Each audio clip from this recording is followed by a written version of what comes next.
computing really has been the leader of all industries, really. And you think about it.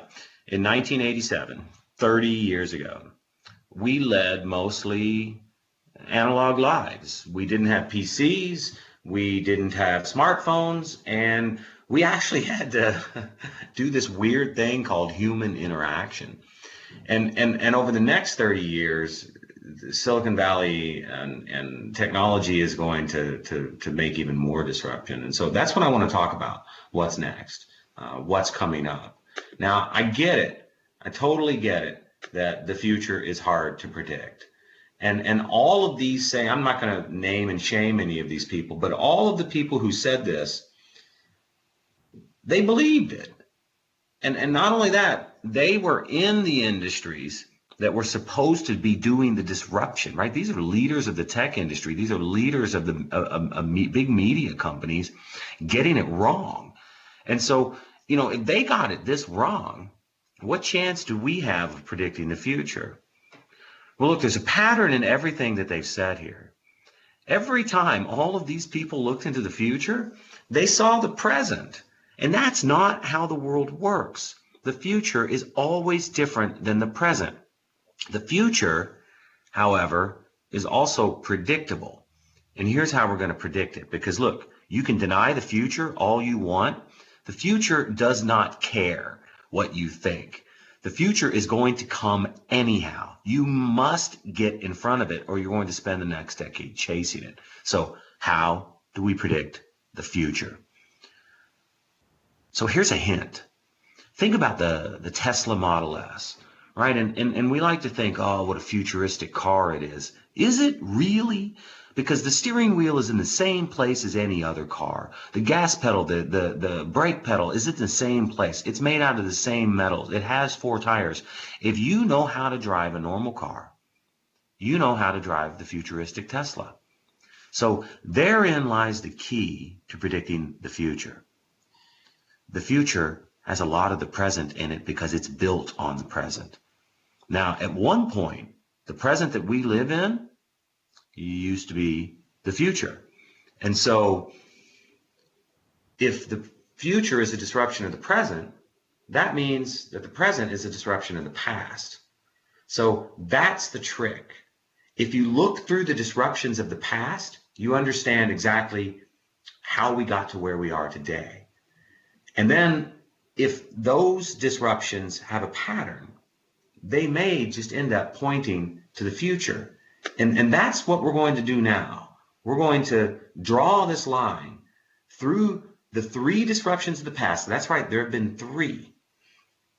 We are in the 4th one now.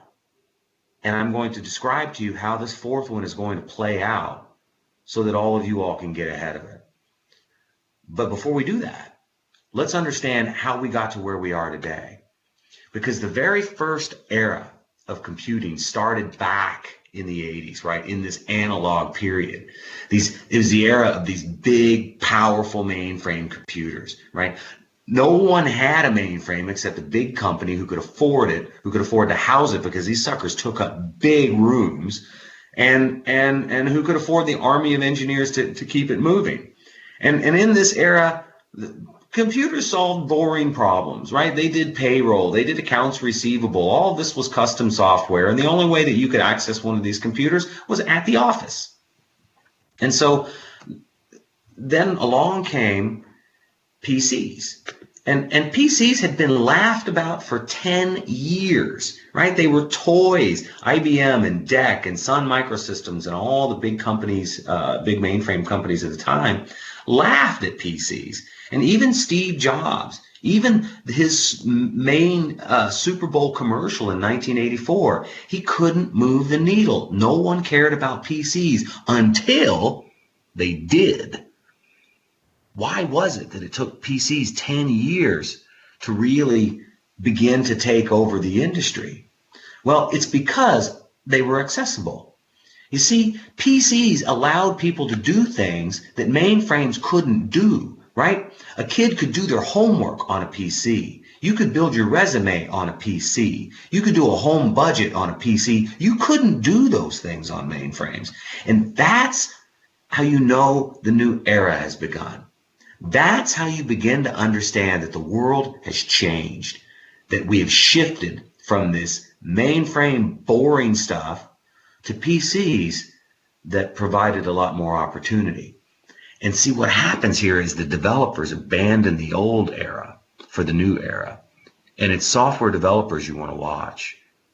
They're going to get to the future first because they're going to code it. And then the rest of the world has to follow us. Now, not only were the intents that we could satisfy with PCs more complicated and more interesting, the resolution of those intents also got easier. We didn't have to go to the office. We could put a PC in our house. All we had to do is order the disk from Best Buy or by the mail and put them in one at a time and install the software, and then the software was ours, and we could do all of this stuff. And it looked like the PC era was going to last forever, didn't it? We always thought, oh, we're going to have these machines in our houses forever. We're going to be relying on them forever. We're going to be... That's the problem with predicting the future, is you get comfortable with the present. And everybody understands how the present works. You understand how to build products for the present. You understand how to monetize the present. No one really wants the future, but the future comes anyhow. And just like mainframes before them, PCs were then disrupted. This is the second disruption, the World Wide Web. Now, it's interesting. The web was 10 years old, right? Born in 1989. 10 years old when it disrupted the PC industry. PCs were 10 years old when they disrupted the mainframe industry. Are you kind of seeing the pattern here? The future has already been invented. The future is already 10 years old.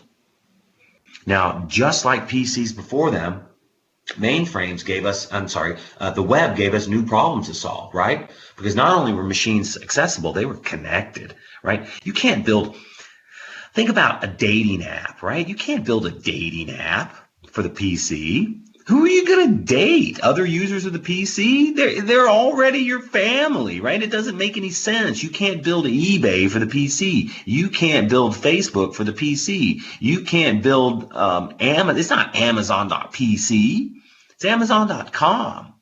The world changed. And all of a sudden, the developers who had put all of that weight behind the PC and killed the mainframe industry began to abandon PC development for web development. Once again, follow the developers. They always get to the future first. And so you got to do all of these new things, right, that you couldn't do in the PC era. And all you had to do is type your intent into a browser. You didn't even have to install software. So look at this progression. The intents are getting steadily more interesting, more powerful, and more impactful on our lives. And satisfying those intents gets easier and easier and easier. And once again, we thought we'd be in the web era forever. Well, we were wrong. The future is coming. Now, it's coming in 10-year intervals here. And that's not a coincidence. Look, there's two things going on here, right? First of all, it's just kind of human nature to just sort of get bored with what's going on today, and we want something new. And it's also, there's this joke the developers tell. It goes, there's not that many jokes that we tell, so we sort of remember them. Why did it only take God 7 days to create the universe, right? Think about it. That's serious productivity. 7 days, the entire universe. And the answer? No installed base, right? There's nothing to mess up. You can put planets, you can put supernovas, you can put solar systems anywhere you want because there's no installed base.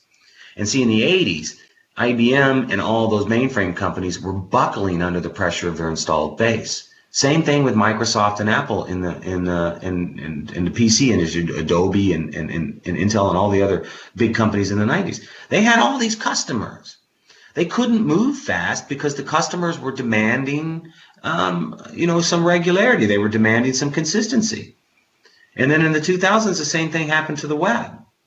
And here, it was mobile that took over, right? It was mobile that created the new era. This is the third disruption from the web to mobile. And just like all the rest of them, the intents changed, right? Do you remember back in the web era, printing driving directions and taking them into your car, right? You didn't have to do that in the mobile era because you had a phone that you could take in the car with you, right? Think about the apps that you could build for mobile that you can't build for the web. Snapchat, Pokemon Go, right? Anything that requires real-time sharing or location. And so that's what defines the new era. There are completely new scenarios that you can't do in the old era. And just like the intents get more sophisticated, resolution of the intents gets way easier. We install an app. Now, this is important. Understand why the App Store took the web by storm. Because it was better, right? You guys are in the Middle East. Soccer is probably the sport that you all watch the most. What are you going to do? How are you going to consume soccer scores? Are you going to go to the web and look at the soccer scores? Or are you going to install a soccer app that does that for you, right? Apps that search the web for you, that know your favorite teams, know your favorite players. They know what leagues you follow because you tell them that, right? The app is simply a more powerful mechanism for consuming the web than a browser. And so now here we are. This is our present. These are the first three disruptions. Number one, from mainframes to PCs. Number two, from PCs to web. And number three, from web to mobile. Now, I contend we are in a disruptive period right now, which means, if I'm right, it means that there should be some new intents that developers are going to get behind. What are they? Well, if you look at those intents across the bottom of the screen, you see that they keep getting more sophisticated. So what's going on now?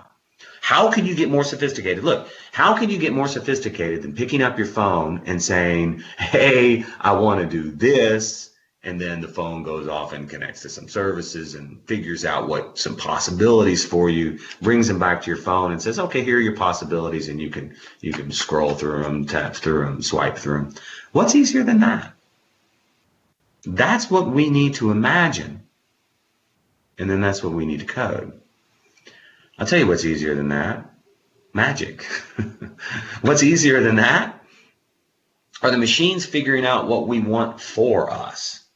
The intents happen in the wild. They happen where users are. Look, if you think you're going to be carrying a phone around in 10 years, you're wrong. Just like you thought the PC was going to be the center of your universe in the 90s, you were wrong. Just like you thought you would be going to a browser and making reservations on websites forever, you were wrong.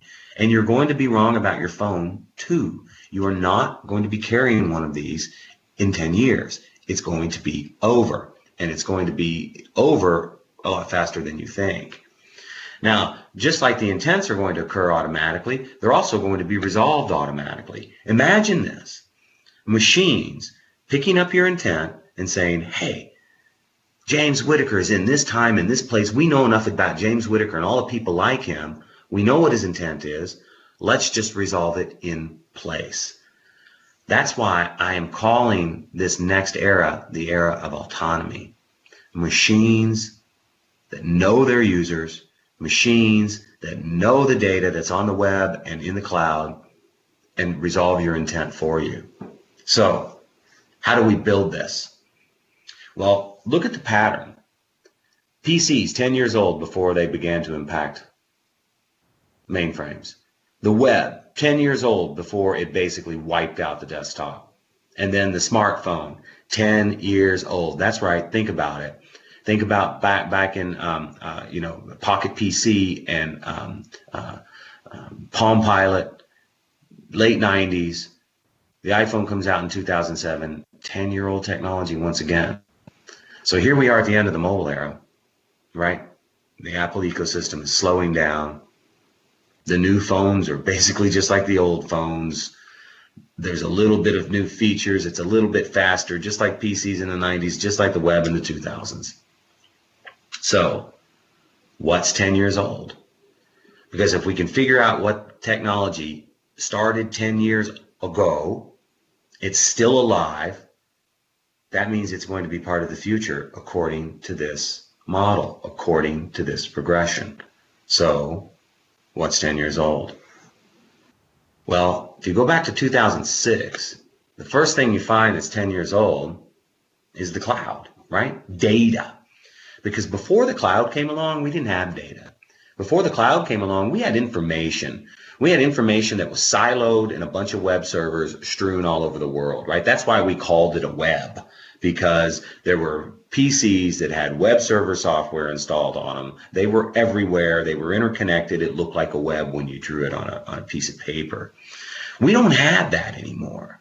Thanks to the cloud, thanks to the data centers, all of those servers, all of the web servers have migrated to data centers. They're all together. They're all in the same place. Now, this is important because when you have all of those web servers scattered everywhere, the data is siloed, and you can't take this, oh, here's a piece of data from a server in Brazil, and here's a piece of data from a server in Riyadh.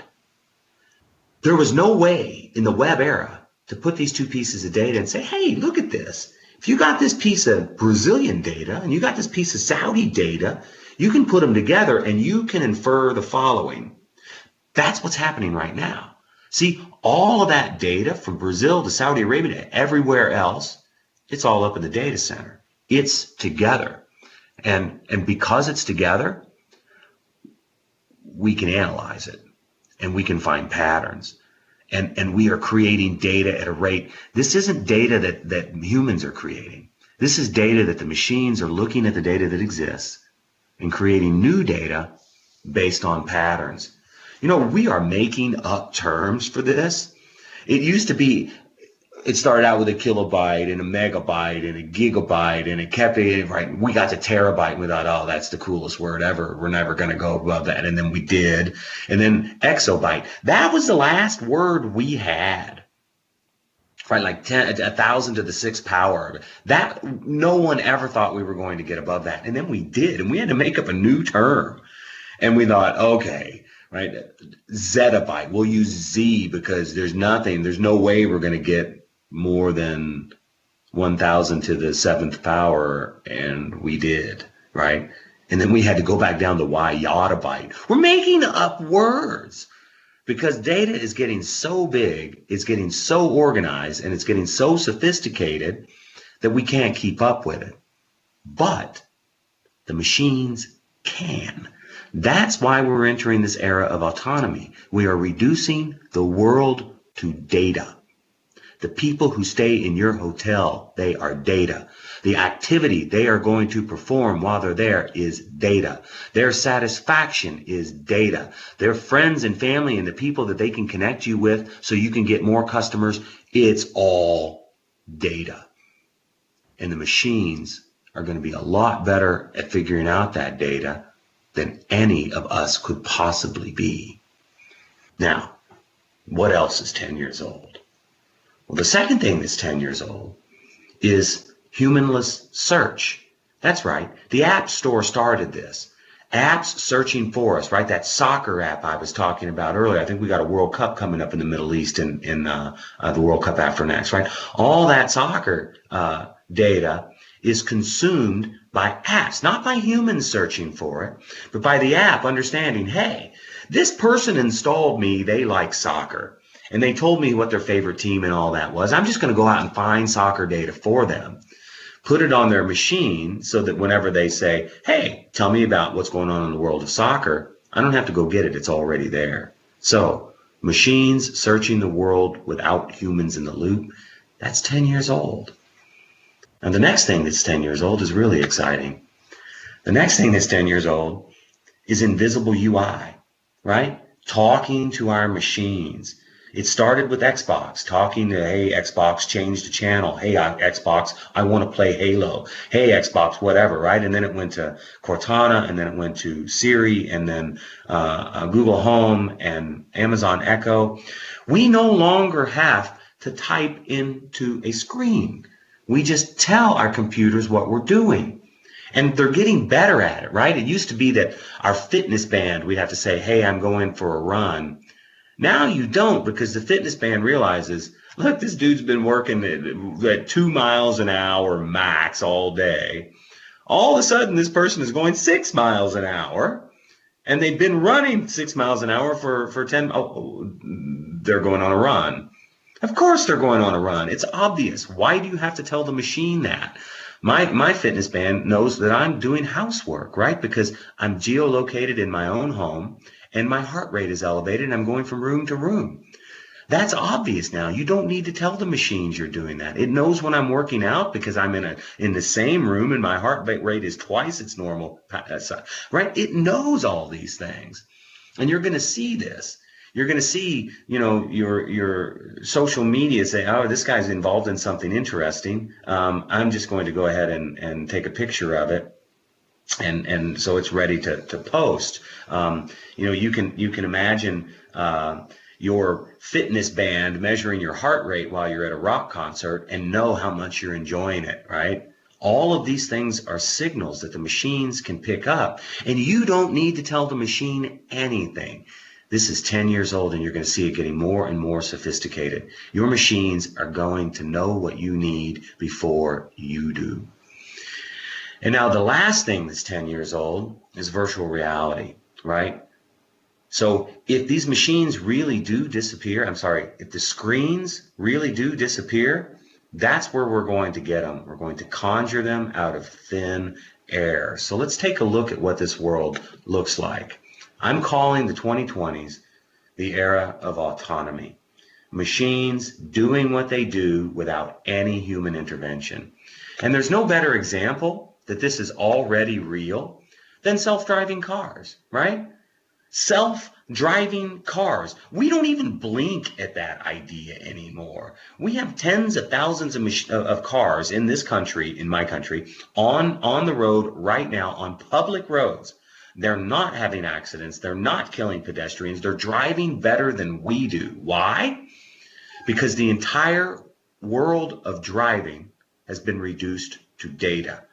Remember those words. If you remember nothing else from this presentation, remember that. The world is being reduced to data. If you're going to tweet anything, tweet that and include me. My Twitter handle's on the slide. The road is data. The car is data. Obstacles in the road is data. The maps are data. Traffic is data. It's all data. Of course the machines are going to be better at processing that data than we are. It's not going to be long until not only will it be illegal for a human to drive a vehicle, it will be illegal to manufacture a vehicle that is human drivable because the machines are going to be that much better at it. And it's not just the big machines. Right? This thing drove past me on the sidewalk in Kirkland, Washington the other day. And I'm like, what the hell is this thing? And so, of course, I follow it. Now, it's fast, right? I had to run after this thing. It was cooking. It was navigating the streets. It was navigating the curbs. It was going up and down them. It went to a house. And I'm like following this thing, right? Because what the hell is it? And it went up to this house. I'm hiding in the bushes. I'm like peeking. I'm trying to figure out, right? I got my camera out, trying to, that's too creepy. I'm not going to take any pictures. Don't want to get arrested. But it drove up to this house and it stopped at the front door. And about 10 seconds after it stopped, the door opened. And there was a woman who looked like she was expecting it. And she held her phone and she pointed her phone at this vehicle, and the lid opens and she gets food out of it, right? It's a food delivery robot. And it apparently it cooks the food, right? You cook the food to like 90% done and you put it in this thing, and the next 10% it cooks you got to be kidding me. And not all of them have wheels. Some of them are really self-navigating. This next robot is from Boston Dynamics. It's got a wheeled version and it's got a version that walks just like we do. It can navigate snowy slopes. It can navigate terrain it's never seen before. It's fairly intelligent.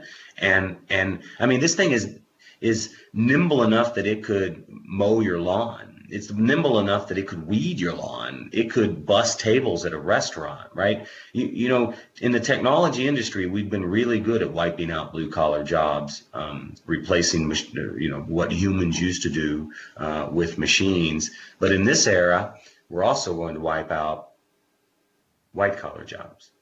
Because if you think about it, most white collar jobs, think about accounting.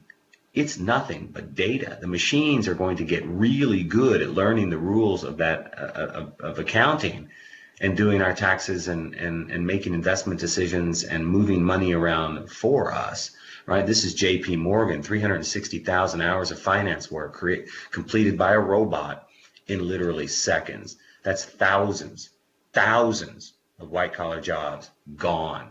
And the field of law, if you're a lawyer, make all the money you can over the next few years because your days are numbered. Think about it. Law is nothing but data. All the rules of law are data. All those the law books are data. Case precedent, data. Legislation, bills that are passing, it's all data. State laws, local laws, data. The machines are going to be so much better at processing that data. Now, this particular robot is British. And you can park anywhere in the UK you want, man, anywhere, because this robot looked at all the parking laws in the United Kingdom and found like 60 loopholes. And so it can just pick and choose which loophole it gets you out of your ticket on. Way smarter than any human lawyer. It's only a matter of time until the robots begin to take all the white collar jobs because it's all data. The world is being reduced to data. The machines are going to be really good at navigating this world. Us, not so much. Now, this world has basically already happened. This autonomy era has already started. History will show, I think, that it started late 2015, early 2016. I don't know, but it's going to be over by 2019. The winners will be determined, and you're going to have to deal with it. Now, understand that some magic happens here, right? Without screens to bloat them. Can you put the camera back on me for a second? Without screens to bloat them, I want you to imagine what happens to this machine, right? This is a Windows phone. If I don't need the screen, right? If machines are figuring things out for me and I don't have to say, hey, I want to do this and here's the possibilities, then I don't need the screen. And if I don't need this screen, I don't need most of the battery either, because somewhere between 73 and 78% of this battery does nothing but power the screen. Take away the screen, don't need all that battery. You're literally left with enough electronics, sensors, etc., about the size of my index finger. And thanks to Moore's law, this is going to, by 2020, this is going to be the size of my knuckle. By 2020, this machine is small enough, and Moore's law will go on, even though silicon can no longer be any thinner. We'll replace it with graphene. We'll replace it with carbon nanotubes. Moore's law will continue. Don't worry too much about the press you see of silicon falling out of fashion because we've milked it for every transistor we can get. These machines are going to become so small that they will be able to be woven into the bill of my hat. They will be embedded into the temple of my glasses. They'll be part of my shoe. They'll be sewn into the fibers of my clothes. By the way, in the future, your clothes will market themselves. So check this out, right? If you walk down and you say, hey, look at that dude's shirt, or look at that dude's hat, or look at whatever, look at that lady's dress. Isn't it awesome? I want one like that. There'll be a gesture you make, and then her dress will communicate with and you'll have one 3D printed at home by the time you get there in your exact size and favorite color. This is the capabilities that you guys need to start imagining, because this stuff can be coded right now in 2017. So without screens to bloat them and without humans to slow them, because every time we touch our phones, what is your phone doing right now? It's waiting for you, isn't it? The machines on the Internet of Things are not going to be waiting for you. They are going to be working on your behalf. Where is my human? What is my human doing? What might my human need? What's on my human schedule that I know about? Where have all the other humans at the same time and place, where have they gone to get the answers that they need? That's where I'm going to go to get answers for my human. So without screens to bloat them, without humans to slow them, with big data to empower them and personal data to inform them, now you can go back to my slides. You end up with Moore's law level of growth in these machines that we call the Internet of Things. This isn't my data. This is Gartner and Forrester's data. This was around somewhere around 2017. This is exponential increase in the number of machines. You're going to see machines everywhere. Floors are going to have sensors. Walls are going to have sensors. You are going to ask a lamppost where the nearest Starbucks is. Everything is going to be online because machines are going to be incredibly cheap and incredibly small because they don't have screens and ginormous batteries to slow them down. And any machine can play in this, right? This is my Nest at my home right now. Nest puts my air conditioner and my heater on the Internet of Things. And so I decided, based on this, I kind of got into this, right? I thought, wouldn't it be cool if I could put my whole house on the Internet of Things?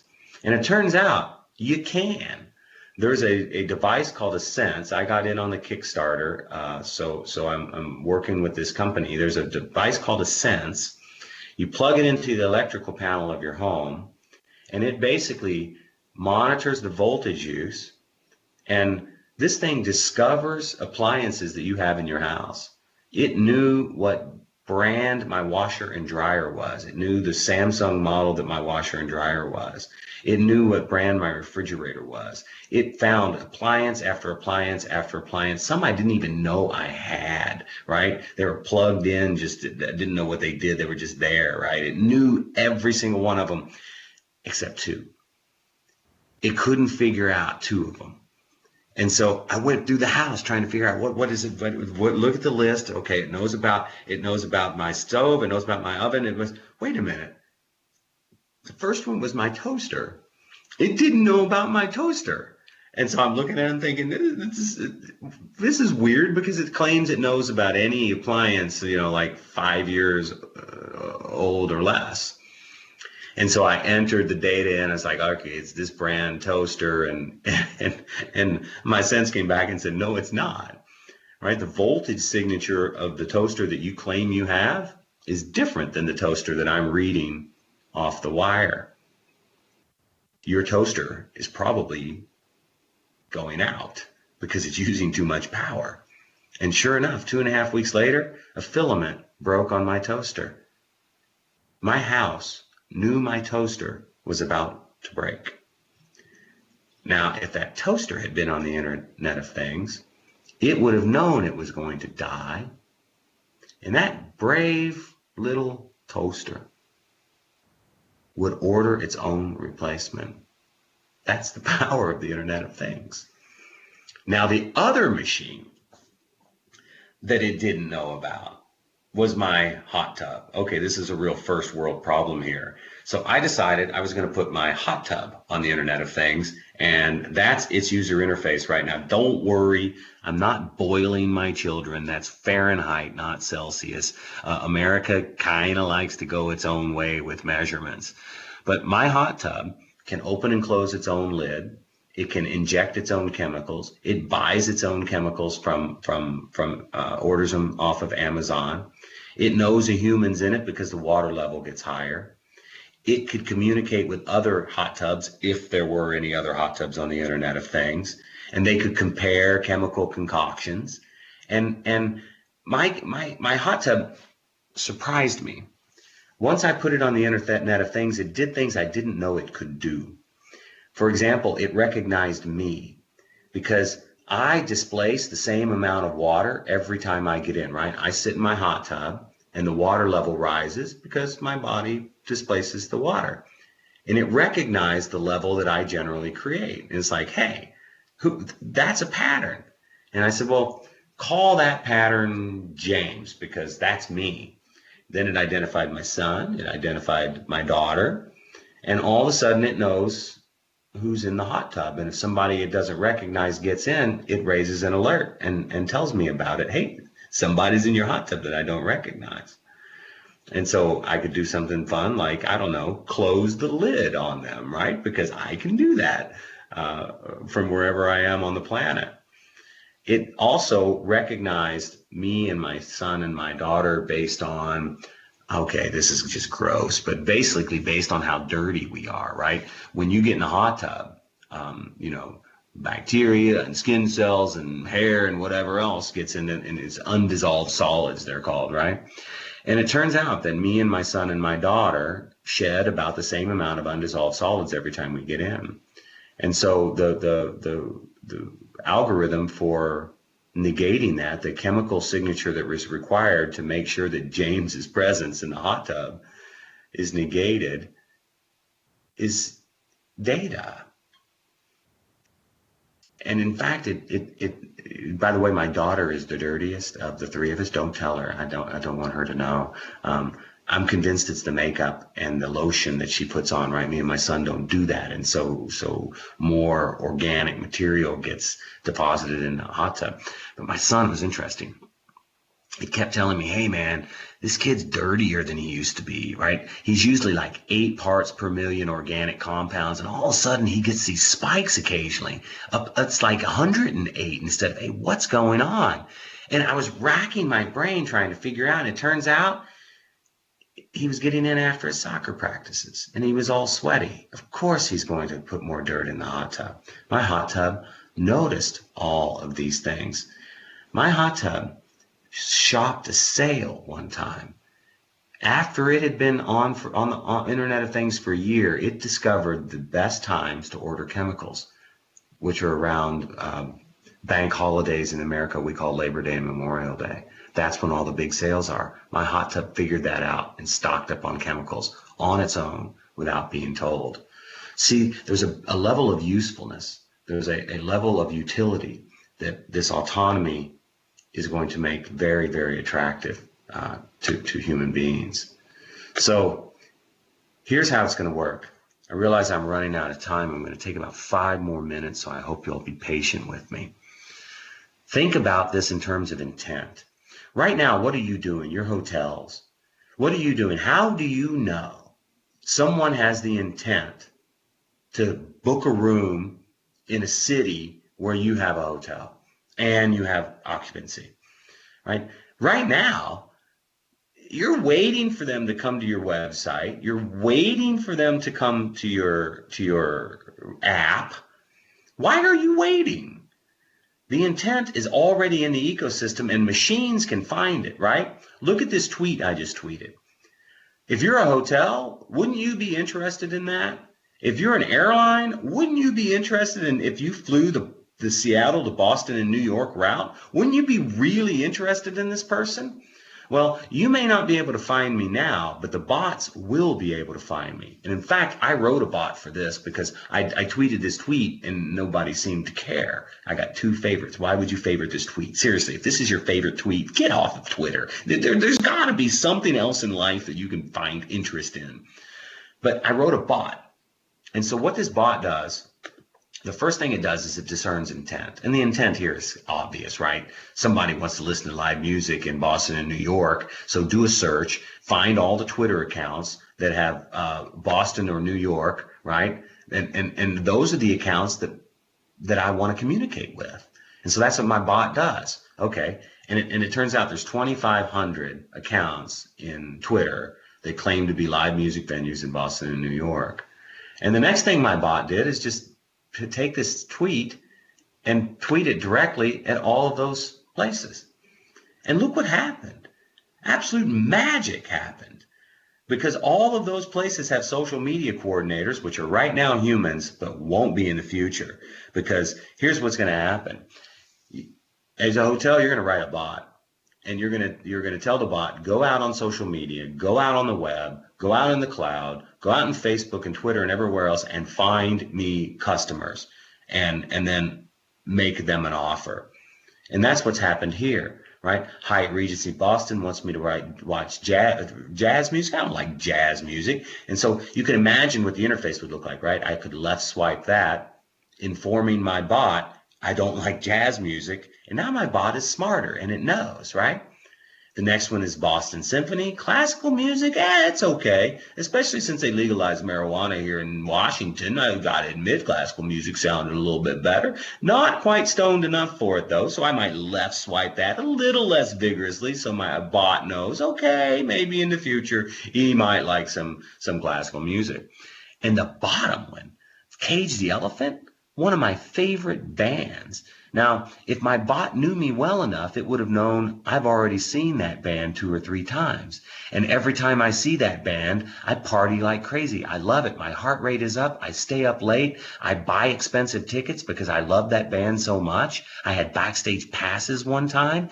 If my bot sees that I'm going to be in the same city as Cage the Elephant, my bot is going to negotiate tickets for me. Right swipe, make the reservations, buy the tickets, and I'm done. That's the kind of magical experiences that this era of autonomy is going to provide. And if you don't start getting ahead of it, your competitors will. You can write a bot today that will find you customers. Why are you not doing that? Why are you sticking with the mobile era and expecting customers to go out and get your app? Airbnb's not doing it. And that's why they're disrupting this industry. They are paying attention to the data. You need to as well. Okay, so mixed reality, right? This is the new frontier where you put on a pair of glasses and a screen appears right in front of you. You can get directions to the nearest Starbucks, right? You can watch a 3D rendering of any sport, right? No one will need to go to Qatar for the World Cup, except for the experience. But you can put on a pair of glasses and you can walk right into that stadium because virtual reality has moved into augmented reality. And we have a situation where we can trick the brain using the very physics of the brain to see things that aren't really there. And so when a screen is needed, you're not going to be carrying it around in your pocket. It's going to be embedded in your brain. So here's what you need to do. These are your marching orders, and then we're done. Number 1, I need you to take the first step now and stop waiting for users to come to you. Stop waiting for customers to come to you. Determine the intents that you care about.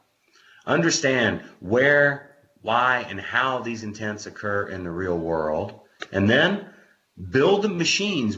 Imagine the machines. That's a good first step that would capture those intents. And then locate the data that would satisfy those intents. You probably already own it, or you have access to it. And finally, deliver an amazing personalized experience. You do all those things, and I will be happy to welcome you to the future. My name is James Whittaker. I work for Microsoft. Follow me on Twitter. Keep in touch at my website, docjamesw.com. And whatever you do, look into tomorrow and see something that's different than today. Otherwise, the future is not going to be kind to you. Peace.